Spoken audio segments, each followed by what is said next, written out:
এই জন্যে আমি বারবার আপনাদেরকে মনে করে একটা কথা, আমার জীবন থেকে উপলব্ধি করি একটা কথা, যে একমাত্র আল্লাহ ছাড়া এই পৃথিবীতে এবং পরকালে আমাদের আপন বলে কেউ নাই।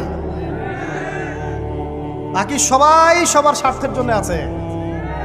মানুষ মানুষের অবস্থানকেই মূল্যায়ন করে, মানুষ মানুষের অবস্থানকেই মূল্যায়ন করে। আল্লাহ রাব্বুল আলামিন আপনার ভিতরটাকে ভালোবাসেন। দেখেন, আপনি যখন নামাজ পড়েন নাই, আল্লাহ পাক কিন্তু আপনাকে ধ্বংস করে দেন নাই।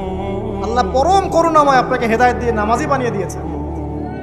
জীবনে অনেক পাপ করেছেন, ইনস্ট্যান্ট আল্লাহ পাক শাস্তি দিতে পারতেন, আল্লাহ পাক দেন নাই।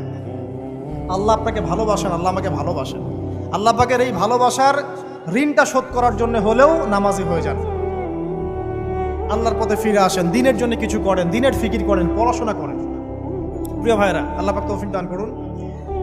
দেখুন, এই রিবা থেকে দূরে থাকার জন্য একটা হাদিস যথেষ্ট, যে 4 শ্রেণীর মানুষকে আল্লাহ রাসূল সাল্লাল্লাহু আলাইহি ওয়াসাল্লাম